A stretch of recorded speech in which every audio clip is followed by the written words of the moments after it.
आइए, आप सब यहीं बैठे। दमयंती देवी, आपका ज्यादा वक्त नहीं लेंगे, सिर्फ 2-4 सवाल करने हैं आपसे। पहले ये बताइए कि आपकी और निशानाथ बाबू की शादी कब हुई? 10 साल पहले। जिस वक्त आपकी शादी हुई तब निशानाथ बाबू नौकरी पर थे, मतलब सेशन जज थे? नहीं, शादी बाद में हुई। गुलाब कॉलोनी में आने से पहले? जी।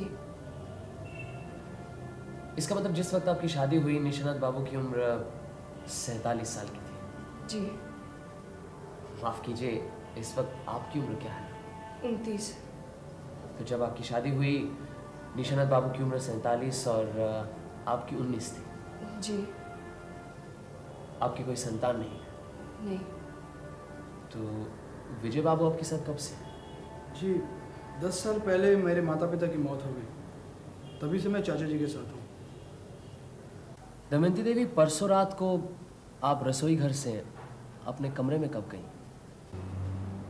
करीबन 10 बजे। निशानाथ बाबू तब कहाँ थे? सो गए थे। कमरे में अंधेरा था? जी। खिड़की खुली थी? शायद थी, गौर नहीं किया। फिर आपने क्या किया? मैं भी लेट गई। अच्छा, निशानाथ बाबू तब सो रहे थे, मतलब जिंदा थे? जी।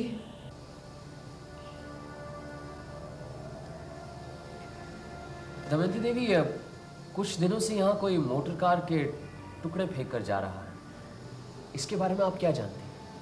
जो सब जानते हैं उतना ही मुझे मालूम है। आपके जीवन में कोई ऐसी बात है जो छुपी हुई है या जिसे छुपा कर रखा गया हो? नहीं। निशानाथ बाबू के जीवन में कोई गुप्त बात है? मुझे नहीं मालूम। फिलहाल मुझे और कुछ नहीं पूछना। आप बैठेंगे? मैं चली जाऊंगी।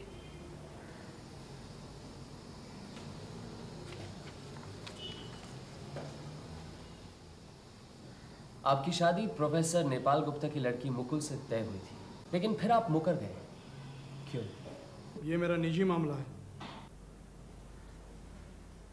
परसों शाम को आप कलकत्ते से वापस आकर रात को फिर कलकत्ते चले गए, क्यों?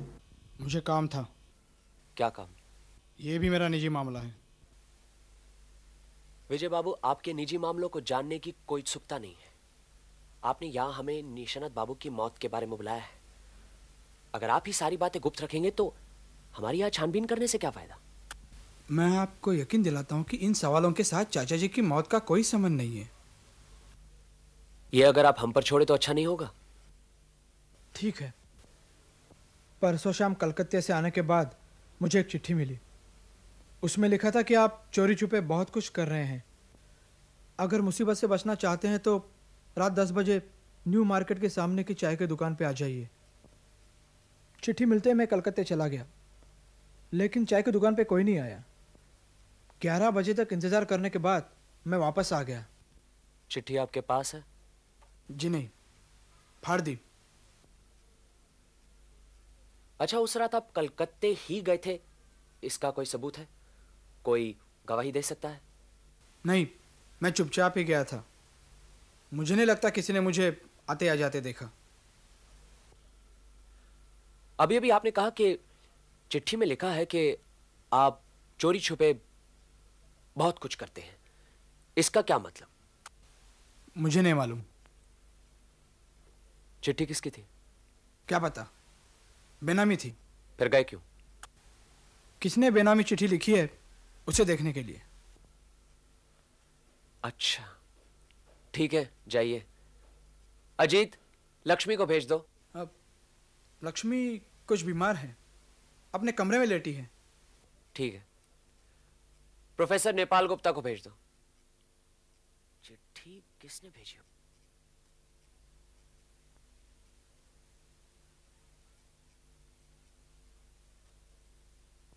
आपको शायद मालूम है कि पुलिस को शक है निशानाथ बाबू की मृत्यु स्वाभाविक नहीं थी, इसीलिए छानबीन कर रहे हैं और उसी सिलसिले में यह सवाल है। जिस रात निशानाथ बाबू की मौत हुई उस रात 10 और 11 के बीच में आप कहां थे? शतरंज खेल रहा था।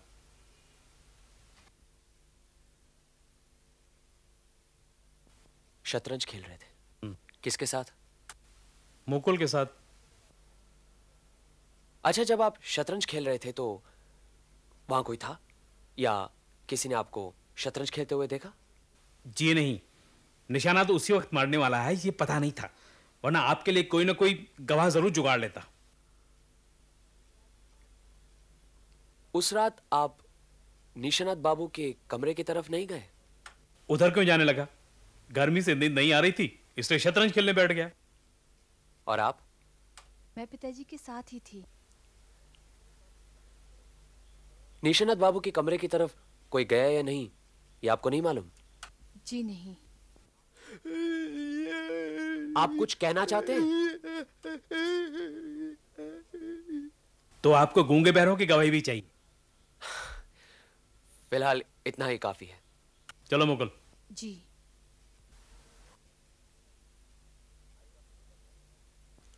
आइए डॉक्टर भुजंगदर, बस एक ही सवाल करना है आपसे। जिस रात निशानाथ बाबू की मौत हुई उस रात 10 और 11 के बीच में आप कहां थे? उस रात खाने पीने के बाद कमरे की बत्ती बुझाकर काफी देर तक मैंने सितार बजाया। उसका कोई गवाह है या नहीं बता नहीं सकता। चलिए लक्ष्मी देवी से मिल लेते हैं। लेटे रहिए, आप बैठिए मत।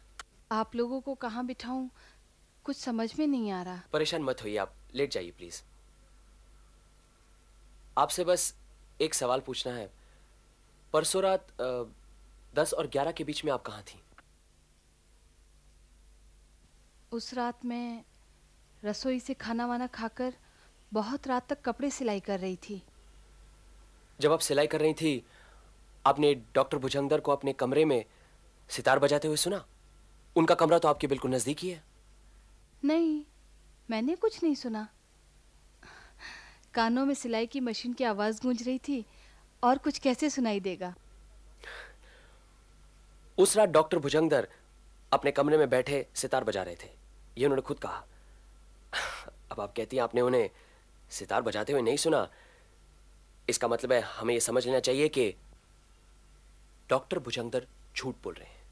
नहीं नहीं, वो सितार बजा रहे थे। मशीन चलाते चलाते मैंने बीच बीच में आवाज सुनी थी। फिर आपने क्यों कहा कि नहीं सुनी? कभी मुझसे वो जिस तरह से पेश आते हैं। क्या बात है, जरा खुलकर बताइए। रहने दीजिए। आपको कम से कम हमें तो बताना चाहिए। आप लोगों ने मेरी कहानी सुनी होगी। निशानाथ चाचा जी मेरी मदद नहीं करते तो पता नहीं मेरी क्या हालत होती। यहाँ पर डॉक्टर बाबू भी मुझ पर बहुत मेहरबान थे, बहुत मिलनसार हैं, इसलिए मुझे भी अच्छे लगते थे। बहुत अच्छा सितार बजाते हैं। बचपन से ही मेरी रुचि गाने बजाने की तरफ थी, इसलिए मैंने उनसे कहा, आप मुझे सितार बजाना सिखा देंगे ना?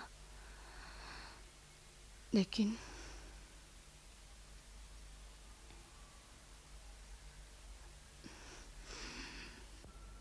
आप बताइए ना। डॉक्टर बाबू ने जो शर्त रखी उसे सुनकर उल्टे पांव वापस आ गई। जिंदगी में एक बार गलती की है, इसलिए उन्होंने समझा। क्या ये बात किसी और को मालूम है? नहीं, मैंने किसी को कुछ नहीं बताया। ये क्या कहने की बात है, और कोई यकीन भी नहीं करता। जो लड़की पहले से ही बदनाम है। विजय बाबू आ रहे हैं, उन्हें कुछ नहीं पता, उन्हें ना बताइए। वैसे ही वो गुस्सीले आदमी हैं। आप घबराइए मत। अच्छा, हम चलते हैं। नमस्ते। नमस्कार।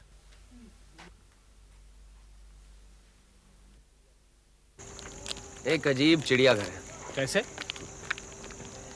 यहाँ डॉक्टर डॉक्टरी न करके सितार बजाता है, प्रोफेसर आधी रात तक अपनी बेटी के साथ शतरंज खेलता रहता है। कॉलोनी का मालिक, जिस रात उसकी हत्या होती है, पास के कमरे में उसकी पत्नी सोई हुई है, उसे पता ही नहीं चलता। और मालिक का भतीजा हत्या के वक्त कलकत्ता चला जाता है। एक चिट्ठी पढ़ता है, पूछने पर कहता है चिट्ठी फाड़ दी। और खून के बाद कॉलोनी में एक रहने वाला गायब हो जाता है। अब ये चिड़ियाघर नहीं है तो और क्या है? आज की पूछताछ से कुछ पता चला? यही पता चलता है कि सब झूठ बोल रहे हैं। सफेद झूठ नहीं, लेकिन झूठ और सच को मिलाकर एक अजीब भाषा बोल रहे हैं, जहां पे ये पता नहीं लगता कि क्या झूठ है और क्या सच है। लक्ष्मी ने मेरा हाथ पकड़ा, गौर किया? गौर क्यों नहीं करूंगा? ये भी गौर किया कि तुमने भी दोनों हाथों से उसका हाथ पकड़कर प्यार जताया। प्यार नहीं, हमदर्दी जता रहा था। खैर इंस्पेक्टर बराट, एक विनती है। अरे कहिए ना, हम दोनों का काम तो एक ही है। आप कल से पहरा बिठवा दीजिए। किसी को कॉलोनी में पता नहीं लगना चाहिए। हमें ये मालूम करना है कि कॉलोनी छोड़कर कौन किस वक्त जाता है, कहाँ जाता है, कब जाता है। ठीक है, मैं कॉलोनी और स्टेशन दोनों जगहों पर खुफिया पुलिस तैनात कर देता हूँ। ठीक है, चलिए रात काफी हो चुकी है, घर चलते हैं। हेलो, हाँ हैं, पर सो रहे हैं। कौन है? आप कौन? किसी विजय का फोन है, जरूरी काम है।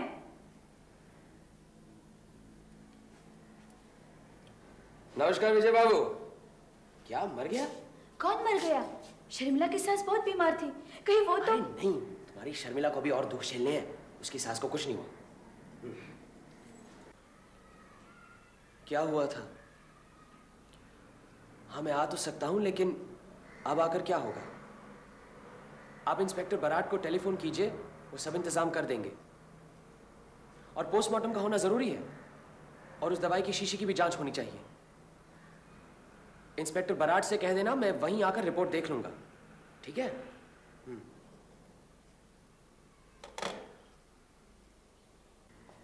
कौन गया? पानु गोपाल। अभी अभी उसकी लाश अहाते में मिली। कान में दवाई दी थी, दवाई में जहर मिला हुआ था। सारे शरीर में जहर फैलते ही वो चिल्लाता हुआ कमरे से बाहर आया और अहाते में गिरते ही उसकी मौत हो गई। गुलाब कॉलोनी में ही हो क्या रहा है? असल में गलती मेरी है। मुझे समझ जाना चाहिए था कि अगर पानु ने कुछ देखा है तो उसकी जान खतरे में हो सकती है।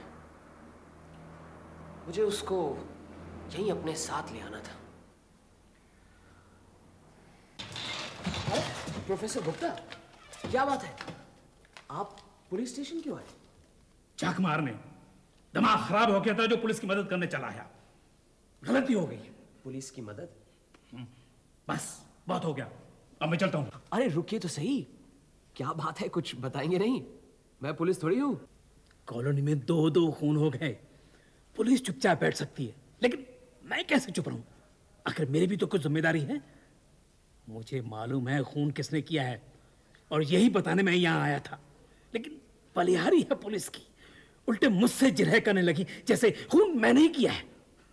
अच्छा, आपको मालूम है खून किसने किया है? अरे इसमें इतना जानने न जानने की क्या बात है? पूरी कॉलोनी को मालूम है खून किसने किया है, लेकिन छाती ठोक कर कहने की हिम्मत किसी में नहीं है। अच्छा, तो खून किसने किया है? विजय ने। और कौन खून करेगा? पहले चाची के साथ सांठ-गांठ करके चाचा को उड़ाया, फिर पानु को सफाया किया। पानु भी तो उन्हीं के साथ था ना? हाँ पानु, लेकिन आपको मालूम है पानु की मौत कैसे हुई? निकोटीन से। मुझे सब खबर लगती रहती है। लेकिन विजय ने निकोटीन कहां से हासिल किया? निकोटीन तो बाजार में मिलता ही नहीं। ओफो, बाजार में सिगरेट तो मिलती है ना।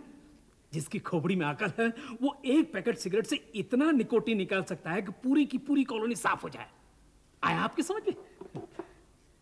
आपका तो पुलिस के साथ बहुत उठना बैठना है, आप ही कुछ करिए, हम भी तो देखें कि आप ही कुछ हैं।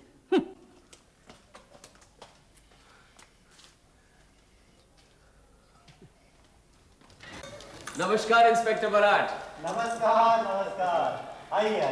अभी बाहर प्रोफेसर गुप्ता से मुलाकात हुई। अरे प्रोफेसर की मत पूछिए, पूरा पागल, तब से सर खा रखा था। विजय खूनी है, विजय खूनी। लेकिन गवाह और सबूत के नाम पर कुछ नहीं।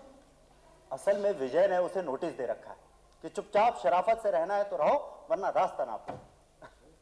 अरे हाँ, ये रही पानु गोपाल के पोस्टमार्टम की रिपोर्ट। मौत निकोटीन के जहर से हुई। दवा की शीशी में भी निकोटीन मिली। पानु गोपाल की लाश को पहले किसने देखा था? प्रोफेसर की लड़की मुकुल। मुकुल? अजीब बात है, इस बार भी मुकुल। सुना है सुबह सुबह उठकर मुकुल रोज कॉलोनी का चक्कर लगाती है। अच्छा, पानु को कान की दवाई कौन देता था? वो डॉक्टर भुजंगधर? हाँ, वैसे दवाई सिर्फ ग्लिसरीन और बोरिक पाउडर थी। लगता है इसी शीशी में किसी ने निकोटीन का जहर मिला दिया था, जिसके कान में देते ही पानु के सारे शरीर में जहर फैल गया और 5 मिनट में मौत। जहर कौन दे सकता है? जिसने भी जहर दिया है या तो वो केमिस्ट है या फिर उसने किसी केमिस्ट से ये जहर तैयार करवाया है। कॉलोनी में एक केमिस्ट तो है, प्रोफेसर नेपाल गुप्ता। सर, ब्रजदास गोस्वामी पकड़ा गया। अच्छा, कहाँ मिला? नवद्वीप के अखाड़े में खंजरी बजा रहा था। कोई झमेला नहीं किया। हमने कहा हमारे साथ चलो, चुपचाप चला आया। ब्रजदास को तो बुलाइए। हाँ, उसे अंदर भेज दो।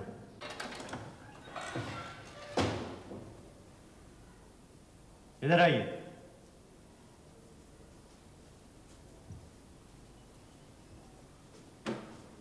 बैठिए। आप ये कहिए, भाग क्यों गए थे? सुना है आप कभी झूठ नहीं बोलते। क्या सच बोलने के डर से ही भाग गए थे? ऐसी कौन सी सच बात है जो आप हमें बताना नहीं चाहते? अच्छा, रहने दीजिए। ये बताइए कि निशानाथ बाबू की मौत के बारे में आप कुछ जानते हैं? नहीं, मैं कुछ नहीं जानता। किसी पर शक है? जी नहीं। अच्छा, जिस रात निशानाथ बाबू की मृत्यु हुई थी उस रात आप कॉलोनी में ही थे? जी, कॉलोनी में ही था। तो रात के खाने के बाद आप कहाँ थे और क्या कर रहे थे? तो रात को डॉक्टर बाबू और मैं अपने अपने कमरे में चले गए। डॉक्टर बाबू कमरे में बैठे सितार बजा रहे थे और मैं बाहर बरामदे में बैठकर सितार सुन रहा था। अच्छा, तो कब तक बजाया उन्होंने? करीबन रात के 11:30 बजे तक। बड़ी अच्छी बजा रहे थे सर। जी। लगातार बजा रहे थे? मतलब एक बार रुके भी नहीं? लगातार बजा रहे थे, एक बार भी नहीं रुके। मतलब 5 मिनट के लिए भी नहीं? नहीं, लय ठीक करने के लिए 1-2 बार रुके थे, लेकिन वो केवल 5-10 सेकंड के लिए। आपने उन्हें सितार बजाते हुए देखा? देखता कैसे, वे अंदर ही में बैठे बजा रहे थे। अच्छा, आप तो निशानाथ बाबू को कॉलोनी में आने से पहले ही पहचानते हैं? जी। आप उनके यहाँ काम करते थे और उन्होंने ही आपको जेल की सजा दी थी? जी, गलती मेरी ही थी। विजय बाबू तब उनके साथ रहते थे? जी हाँ। अच्छा, तब निशानाथ बाबू और दमयंती की शादी हो चुकी थी? क्या बात है, आप जवाब नहीं दे रहे? दमयंती को आप तभी से ही पहचानते हैं ना? जी। मतलब निशानाथ बाबू और दमयंती की शादी पहले ही हो चुकी थी, ठीक है ना? क्यों? फिर क्यों चुप हो गए? इसीलिए मैं भाग गया था। मुझे मालूम था कि आप मुझसे यही सवाल पूछेंगे। दुहाई ओमकेश बाबू, मुझसे ये सवाल न कीजिए। मैंने 7 साल तक उनका अन्न खाया है। मुझसे ये नमक हरामी मत करवाइए। बात क्या है? मैंने अपनी जिंदगी में काफ़ी झूठ बोला है, लेकिन अब और नहीं बोलूँगा। जेल से छूटने के बाद मैंने संन्यास ले लिया, गले में कंठी ले ली। लेकिन सिर्फ कंठी लेने से क्या होता है? मन में भक्ति कहाँ है, प्रेम कहाँ है? इसीलिए कसम खाइए कि अब मैं झूठ नहीं बोलूँगा। शायद इसी से धर्म का पालन हो। इसलिए आपसे हाथ जोड़कर विनती है कि निशानाथ बाबू के बारे में मुझसे कुछ न पूछें। वो मेरे माता पिता समान हैं। आपने तो ये तय किया है कि आप झूठ नहीं बोलेंगे, लेकिन निशानाथ बाबू के बारे में सच बोलने में भी आपको संकोच हो रहा है। झूठ नहीं बोलना ये तो बहुत अच्छी बात है, लेकिन सच को छुपाना कोई पुण्य काम थोड़ी है। आप सोचकर देखिए, अगर हमें सच का पता नहीं चलेगा तो हम निशानाथ बाबू के खूनी के बारे में पता कैसे लगाएंगे? क्या आप नहीं चाहते कि निशानाथ बाबू के खूनी के बारे में हम पता लगाएं? ठीक है, आप क्या जानना चाहते हैं, पूछिए। निशानाथ बाबू और दमयंती की शादी में कुछ खपला है, असलियत क्या है बताइए।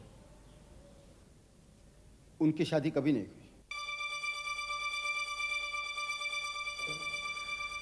निशानाथ बाबू पूना में जब जज थे तब मैं उनके दफ्तर में क्लर्क था। लाल सिंह नाम का अपराधी एक दिन उनकी अदालत में पेश हुआ। दमयंती इसी लाल सिंह की पत्नी थी। जब अदालत में केस चल रहा था, दमयंती निशानाथ बाबू के बंगले पर अक्सर रोया धोया करती थी। कहती थी कि यदि उसके पति को सजा हो गई तो उसका क्या होगा, उसका कोई नहीं। दमयंती की उम्र उस वक्त 19-20 साल की थी और विजय बाबू 13-14 साल के। विजय बाबू को दमयंती पे तरस आ गया। उन्होंने अपने चाचा से उसकी काफ़ी सिफारिश की, यहाँ तक कि उसे छुपाकर बंगले में रखा था। उसके खाने पीने का इंतज़ाम भी कर दिया करते थे। लाल सिंह को फांसी होने के बाद निशानाथ बाबू को जब ये पता चला कि दमयंती उन्हीं के बंगले में है, उन्होंने विजय बाबू को काफ़ी डांटा फटकारा, लेकिन आखिरकार दमयंती को बंगले में ही रहने दिया। लाल सिंह को काले पानी की सज़ा हो गई और दमयंती बंगले में ही रह गई। उसके बाद मुझे भी जेल की सज़ा हुई।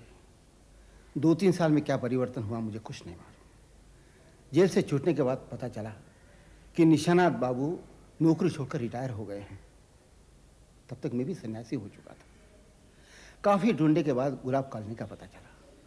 वहाँ जाकर मैंने देखा कि निशानाथ बाबू और दमयंती पति पत्नी जैसे रह रहे हैं। निशानाथ बाबू ने मुझे कॉलोनी में तो रहने दिया, लेकिन आगाह किया कि दमयंती के बारे में किसी को कुछ नहीं पता चले। दमयंती और विजय ने आपको कॉलोनी में नहीं पहचाना?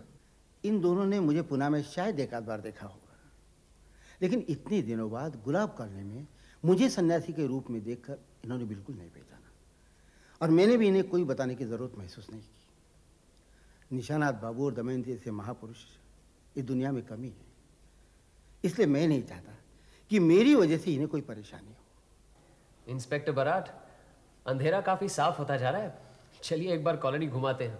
फिर मेरा क्या होगा? आप भी चलिए और जैसे थे वैसे ही रहिए। क्यों?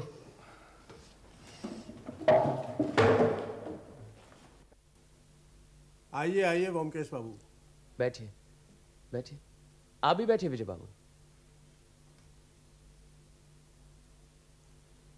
दमयंती देवी, उस दिन जब आपसे सवाल किए आपने सब कुछ साफ साफ नहीं बताया, क्या आज बताएंगी? क्या नहीं बताया? उस दिन आपने कहा कि 10 साल पहले आपकी शादी निशानाथ बाबू से हुई थी, लेकिन हमें पता चला है कि आपकी शादी निशानाथ बाबू से हुई ही नहीं। वो आपके पति नहीं? नहीं नहीं, वही मेरे पति है, वही मेरे पति है। व्योमकेश बाबू, आपको भी बहुत से सवालों का जवाब देना होगा विजय बाबू। आपने भी काफी झूठ बोला है। फिलहाल हमें एक बात बताइए दमयंती देवी, जिस रात निशानाथ बाबू का खून हुआ था उस रात क्या क्या हुआ था?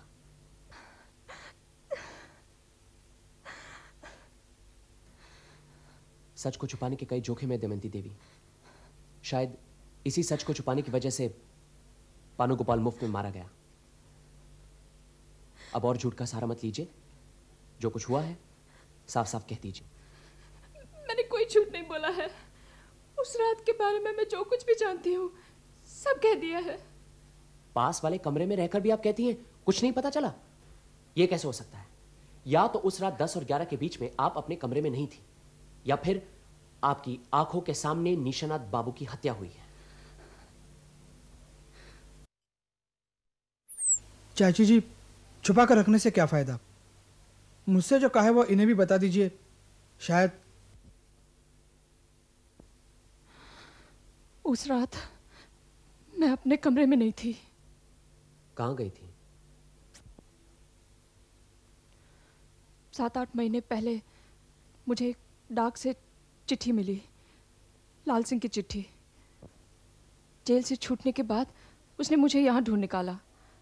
उसने देखा मैं सुखी हूँ तो मुझे छेड़ा नहीं, लेकिन उसे रुपयों की बहुत ज़रूरत थी, इसलिए उसने मुझे ब्लैकमेल करना शुरू कर दिया।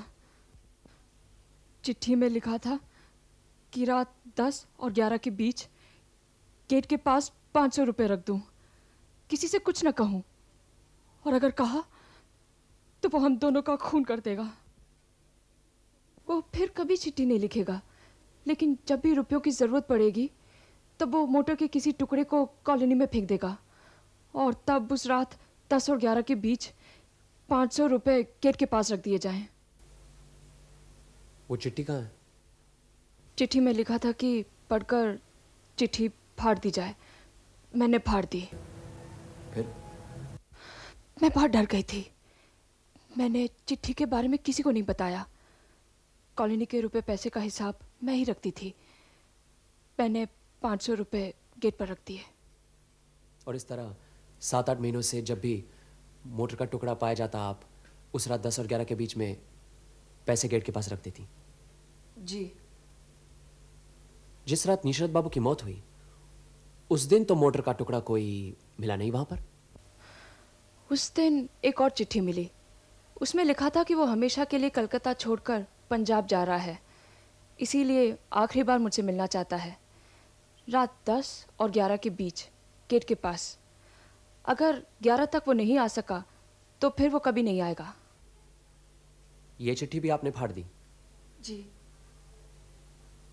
उस रात 10 और 11 के बीच में आप कॉलोनी के गेट के पास थी? जी। लाल सिंह मिलने आया? नहीं, फिर मैं अपने कमरे में जाकर सो गई। विजय बाबू, दमयंती देवी आपके चाचा की ब्याही हुई पत्नी नहीं है, यह बात आपने किसी और को बताई है? जी जी जी नहीं। यहां का काम खत्म हो गया। आप आज रात से ही पहरा बैठा दीजिए, कोई यहां से बाहर नहीं जाएगा। लेकिन मत कीजिए। निशानत बाबू का खूनी इसी कॉलोनी में है। और दमयंती देवी, आपको मालूम आना चाहिए कि लाल सिंह 2 साल पहले ही जेल में गुजर गया है। चलिए इंस्पेक्टर।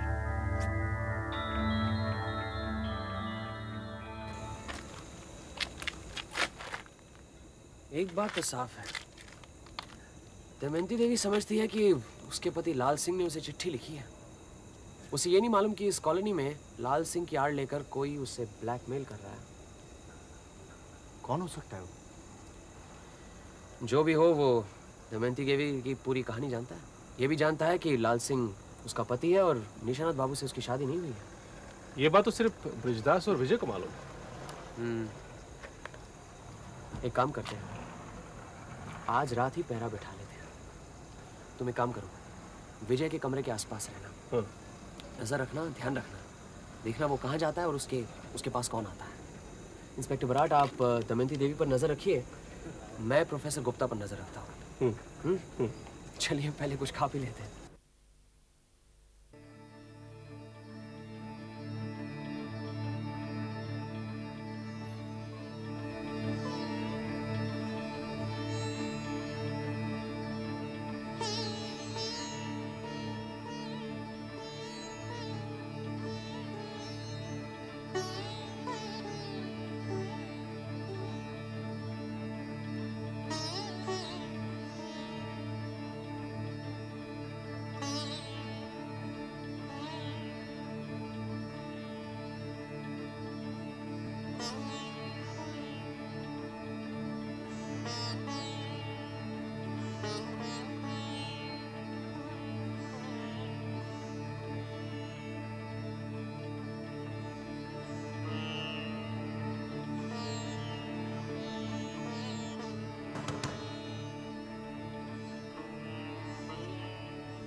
अंदर कौन गया? अंधेरे में कुछ पता नहीं चला, लेकिन कोई औरत है। मैंने और इंस्पेक्टर बराट ने अभी मुकुल और लक्ष्मी को अपने कमरे से निकलते हुए देखा है। हाँ। मान लो लक्ष्मी विजय के कमरे में गई, फिर मुकुल कहाँ गई?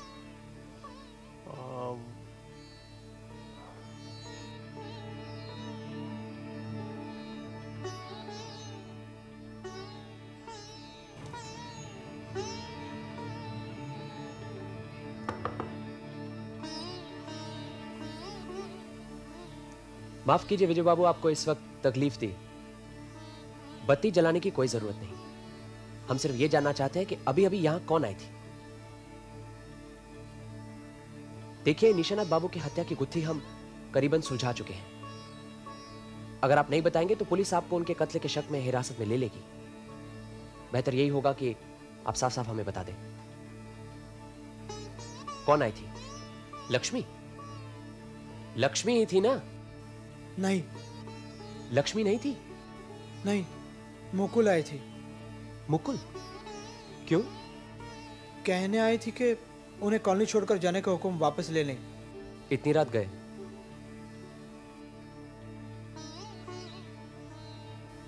इंस्पेक्टर आप यहीं रहिए, मैं अभी आया। चलो जीत। अरे अरे लेकिन कहां जा रहे हो? पता लगाने की लक्ष्मी कहां गई थी। डॉक्टर भुजंगदर के यहाँ कि दमयंती देवी के यहाँ? तीसरी जगह तो हो ही नहीं सकती।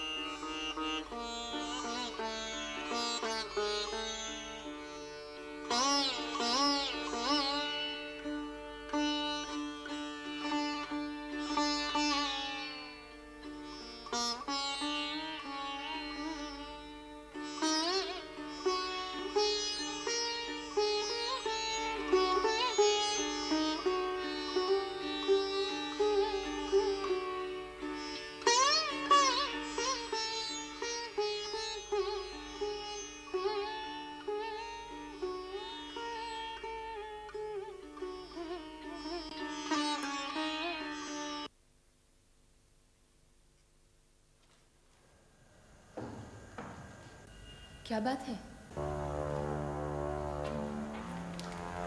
मुझे लगा कोई खिड़की से अंदर झांक रहा है। मैं तो कब से कह रही हूँ, चलो अब हम यहाँ से चले जाते हैं। काफी रुपया तो इकट्ठा हो गया है।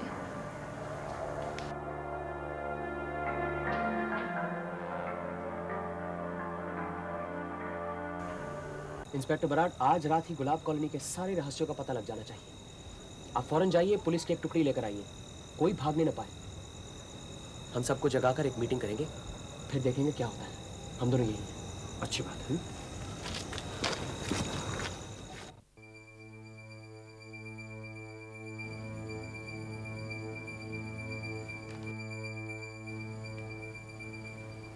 आपको जानकर खुशी होगी कि निशानाथ बाबू और पानू गोपाल के हत्यारे का पता चल गया है।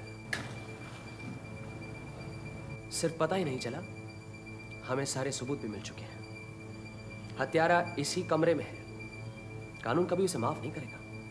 मौत की सजा से वो बच नहीं सकता। इसीलिए मैं एक बार फिर उसे मौका देता हूं कि अगर उसमें जरा भी इंसानियत बची है तो वो अपना जुर्म कबूल कर ले।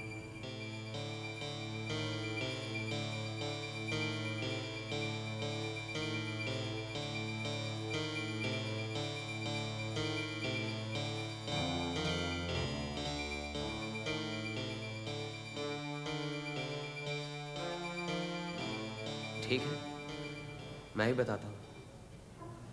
प्रोफेसर गुप्ता, आपको निशानाथ बाबू के बारे में एक गुप्त बात मालूम है। इस गुप्त रहस्य का पता आपको कैसे चला? किसने बताया आपको? बताइए, चुप क्यों है? कौन सा गुप्त रहस्य? ज्यादा बनिए मत। ये गुप्त बात आपको आपकी लड़की मुकुल ने बताई थी। क्यों मुकुल? और यही बात मुकुल को विजय ने बताई। ठीक है ना विजय बाबू? जी बताई तो थी, लेकिन और किसी को बताई थी? क्या डाली विजय बाबू? आज की रात कोई भी बात छुपी नहीं रहेगी। वो गुप्त बात आपने लक्ष्मी देवी को बताई और लक्ष्मी देवी से वो बात डॉक्टर भुजंगदर को मालूम हुई और डॉक्टर भुजंगदर ने ब्लैकमेल शुरू कर दिया। ये क्या पहली सुना रहे हैं आप? अभी पता लग जाएगा। माफ करने दमयंती देवी, सच को तो सामने आना ही है। वो गुप्त बात यह है कि दमयंती देवी निशानाथ बाबू की विवाहिता पत्नी नहीं है। क्यों बृजदास जी, ठीक कहा ना? जहां एक तरफ दमयंती देवी विवाहिता पत्नी नहीं है, वहां दूसरी तरफ लक्ष्मी देवी डॉक्टर भुजंगदर की विवाहिता पत्नी है।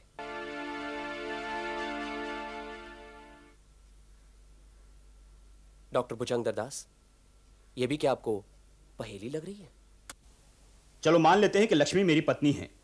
इससे क्या साबित होता है? निशानाथ बाबू का खून मैंने किया है, पानू को जहर मैंने दिया है, इससे यह साबित होता है कि आप और लक्ष्मी देवी दोनों पहुंचे हुए कलाकार हैं और आप दोनों में अपराध करने की इच्छा इतनी प्रबल है कि इसकी तरफ खींचे चले आते हैं।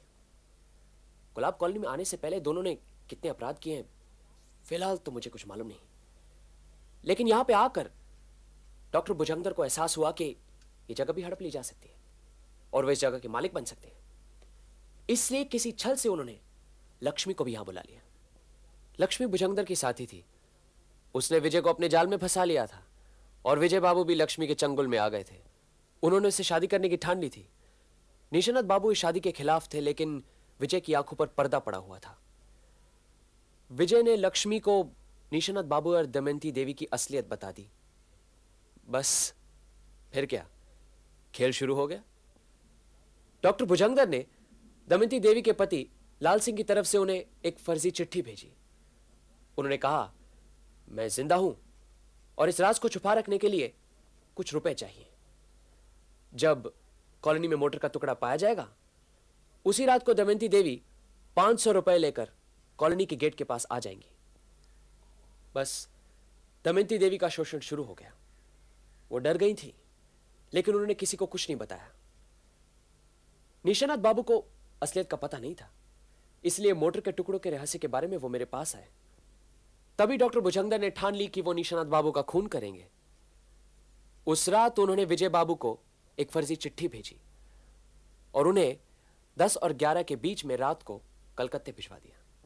एक दूसरी फर्जी चिट्ठी उन्होंने दमयंती देवी को भेजी और उन्हें कॉलोनी के गेट के पास लाल सिंह से मिलने के लिए 10 और 11 के बीच बुलवा लिया और वो खुद अपने कमरे में बैठे सितार बजा रहे थे। ऐन मौके पर उन्होंने सितार लक्ष्मी देवी को दे दी। यह तो आज रात मालूम पड़ा कि लक्ष्मी देवी भी सितार बजाने में माहिर है। इधर लक्ष्मी देवी अपने कमरे में बैठी सितार बजा रही थी, उधर डॉक्टर भुजंगदर निशानत बाबू के कमरे में गए। पहले खिड़की बंद की, फिर उनके गले की नली पर वार करके उन्हें बेहोश कर दिया। फिर उन्हें मोजे पहनाए और ऊपर छत की कड़ी से उल्टा लटका दिया। निशानत बाबू ब्लड प्रेशर के मरीज थे। सारा खून सर पर जमा होकर अंदर की नली फट गई। ब्रेन हैमरेज से वो गुजर गए। फिर उन्हें नीचे उतारकर खाट पर लेटा दिया और आराम से दोनों पैरों की रस्सी खोल दी।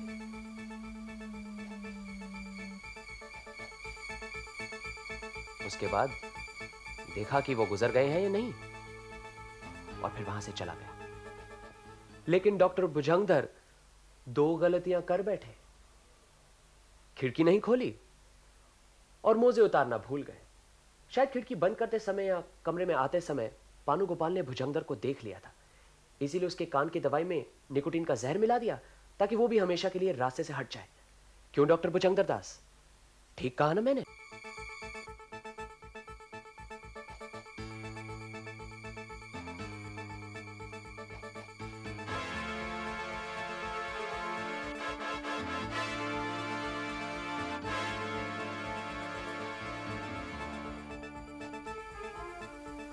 चलो लक्ष्मी, चलते हैं।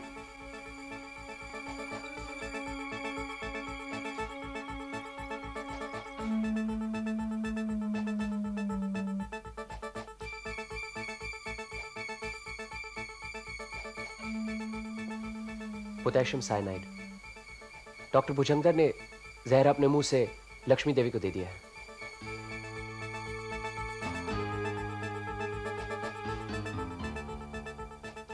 चलो।